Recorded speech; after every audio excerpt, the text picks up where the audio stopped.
Bienvenue dans cette nouvelle édition du QG News. Au sommaire, tension et remous politiques sur la Grande Île. Le Premier ministre malgache Roger Kolo et l'intégralité de son gouvernement a démissionné lundi après 9 mois. Un événement prévisible selon certains analystes. Le fichier électronique des listes sur le point d'être finalisé au Bénin. La version finale de la LEPI, les listes électorales permanentes informatisées, nécessaires au scrutin législatif et municipal, doivent être définitives dès le 15 janvier. Les populations berbères de langue amazigh ont célébré le Nouvel An ce lundi 12 janvier, une façon également de perpétuer la tradition pour ces populations du nord du continent. Elles ont fêté le début de l'année 2965. À Madagascar, 9 mois donc après son accès au pouvoir, le gouvernement du Premier ministre Roger Kolo a présenté sa démission. Son bilan, notamment en politique d'électrification, reste contesté. Ces dernières semaines, de nombreuses manifestations pour protester contre les délestages ont eu lieu. 2 personnes avaient trouvé la mort. Les ministres resteront en place jusqu'à la formation d'un nouveau gouvernement. Et selon la Constitution, c'est le groupe majoritaire à l'Assemblée nationale qui doit nommer le nouveau Premier ministre. Notre analyste politique Andrian Tsila est revenu sur cette journée. Écoutez. Le Premier ministre Kolo Roger a remis hier sa démission et celle de son gouvernement au président de la République qui l'a accepté. Cette nouvelle a été déjà attendue depuis quelques jours en fait, car depuis fin décembre, on a senti un changement complet de stratégie de la part de Radhanar Mapian. Si on analyse bien ces 2 derniers discours, à savoir celui de fin d'année et celui de la présentation des vœux, le président de la République a considéré cette année écoulée comme une année de préparation et de mise en place des réformes. On passe donc à l'étape suivante qui consiste à passer à l'action concrète sur tous les fronts. Et pour cela, il était prévisible que les hauts responsables de l'État, notamment donc au niveau du gouvernement, renforcés. Hasard du calendrier, ce jour se tient la 2e session du sommet des anciens présidents, avec l'actuel, bien entendu, et il sera certainement discuté de la prochaine orientation qui sera prise dans le programme sociopolitique et économique de Radhanar Mapian. Toujours est-il qu'en parallèle de tout ça, la session extraordinaire de l'Assemblée nationale commence également ce jour et aura obligatoirement à traiter de la désignation du futur Premier ministre, car cela fait partie de son rôle.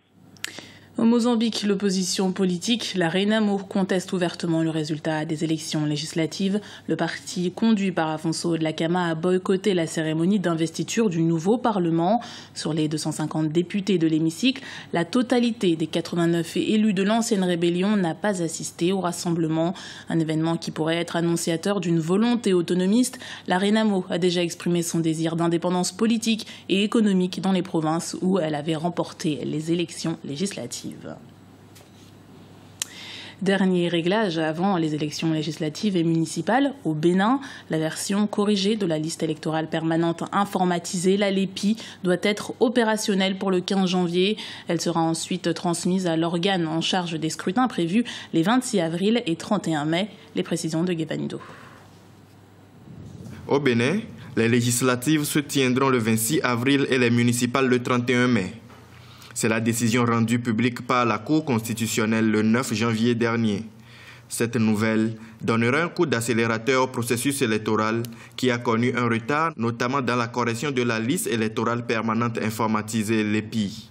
Les élections législatives doivent avoir lieu impérativement le 26 avril 2015. Les élections municipales, communales et locales, quant à elles, doivent se tenir le 31 mai 2015. Selon la Cour constitutionnelle, la nouvelle liste électorale devra être mise à la disposition de la Commission électorale nationale autonome au plus tard le 15 janvier. Au cas contraire, l'on fera recours à la liste de 2011. Cette liste de 2011 est l'objet de critiques, de dénonciations et est responsable en grande partie du conflit sociopolitique qui a opposé et qui oppose encore le pouvoir en place depuis 2011 à une large partie de la classe politique et de la société civile béninoise. Cette liste de 2011, contestée de toutes parts, dont le président de la République lui-même, le jour du vote, a reconnu l'imperfection, ne peut pas objectivement servir aux élections prochaines sans créer des dégâts. Le nouveau Parlement doit être installé le 16 mai prochain au Bénin. Ces derniers mois, l'opposition a beaucoup critiqué le pouvoir sur le retard accusé dans l'organisation de ces élections. Le Bénin devra élire un nouveau président en 2016. Le président Boni Yayi, au pouvoir depuis 2006, promet de ne plus briguer un nouveau mandat. Mais l'opposition se montre toujours réservée. Pour la seconde fois en 2 jours, une manifestation de l'opposition a été dispersée lundi 12 janvier en République démocratique du Congo. Le Parlement a été victime de la même agitation. L'opposition protestait contre une proposition de loi destinée à recenser la population avant l'élection de 2016. Or, selon les contestataires, une telle opération risque de s'étaler sur 3 ans et de repousser l'échéance présidentielle, une hypothèse que la majorité refuse d'envisager. Ce 12 janvier tient une place de choix dans le calendrier Félahi, suivi par les peuples berbères. Il s'agit du Nouvel An Amazigh. Ces populations présentes dans plusieurs pays du nord du continent ont fêté l'entrée dans l'année 2965. Et pour beaucoup, l'ambiance était au repas festif et au respect des traditions. Ebra Djindjaï.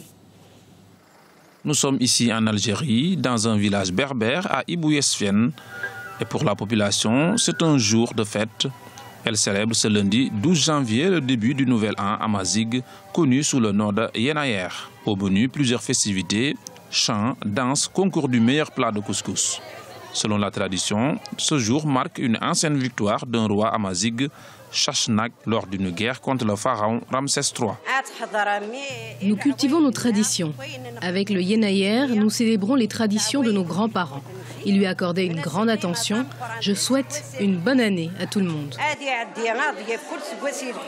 Le moment fort des festivités est le concours du meilleur couscous. De nombreuses femmes gardent jalousement les recettes de génération en génération. C'est le couscous de Yenayer. Tout peuple amazigh prépare ce plat pour la nouvelle année amazigh. Nous le faisons pour respecter la tradition, car nous avons gardé nos traditions. Nous préparons du couscous pour tous les gens du village et même pour les autres. Nous cuisinons le couscous de 2 façons différentes. Bienvenue à tout le monde.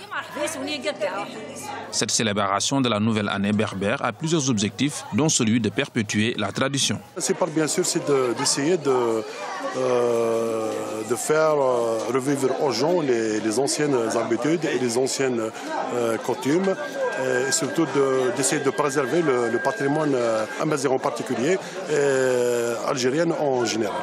Les Berbères sont présents dans plusieurs pays en Afrique du Nord. On les retrouve en Algérie, au Maroc, en Libye ou encore en Tunisie. Ils partagent la langue amazigh. Il s'appelle Wizboy Ofuasia et si sa musique est déjà connue au Nigeria, son pays d'origine, elle tend à s'imposer au-delà des frontières du continent. Après des tournées en Italie, en Espagne, en Autriche et même un passage à Londres lors des Jeux Olympiques de 2012, l'artiste revient avec un nouvel album, un 3e opus après ceux de 2011 et 2013 que nous présente notre correspondant Serge Kofi. Ola Ola sonne déjà comme une chanson de ralliement et d'unité autour de la fête du football continental. Le Togo n'est pas qualifié à cette édition de la Coupe d'Afrique des Nations, mais elle sera présente à travers son duo Toufan, qui a écrit et arrangé ce son qui se veut aujourd'hui l'hymne de la CAN 2015. Oui, quand on parle de football, on parle forcément d'ambiance. Et les moments, pour nous, les moments de football, c'est des moments intenses. De joie surtout. Voilà, des moments intenses de joie, des moments où vraiment l'Afrique se sent unie, l'Afrique parle le même langage et l'Afrique est ambiancée. Donc forcément un morceau ambiancé, pas un morceau qui dort. Tout le monde se retrouve là-dedans. La chanson propose un rythme sur le fond d'une grosse caisse. Elle regroupe une variété d'artistes tels que Molar de la Côte d'Ivoire, Wizboy du Nigeria, Singila, l'Ougandais Eddie Kenzo, le Congolais Fally Ipupa, Mani Bella du Cameroun et la Gabonaise Ariel T. On pense souvent en fait à l'extérieur que nous ne sommes pas unis, mais c'est même pas vrai. Alors vous verrez dans cette organisation, on voit un peu tout le monde, on voit de tous les pays. Moi je suis gabonaise, mais je me sens surtout plus africaine que gabonaise honnêtement. Donc je vais apporter mes couleurs, je vais apporter ma voix, je vais apporter tout ce que je sais faire le mieux, donc chanter. L'équato-guinéen Kano, qui est également invité sur le projet, en tire une fierté particulière. Il y développe un style tradit moderne, signe d'ouverture mais aussi d'unité. La musique, c'est ce facteur qui fait en sorte qu'on soit unis, peu importe l'origine de chacun. Camerounais ou Nigérians, nous sommes tous unis et nous sommes tous des frères. Donc lorsque les gens voient que nous chantons la même chanson, cela apporte beaucoup et montre au monde entier que l'Afrique est unité. Le clip est prévu pour sortir quelques jours avant le début de la Coupe d'Afrique des Nations. Les amateurs du football et des bonnes sonorités n'échapperont pas au refrain en votant de Ola Ola.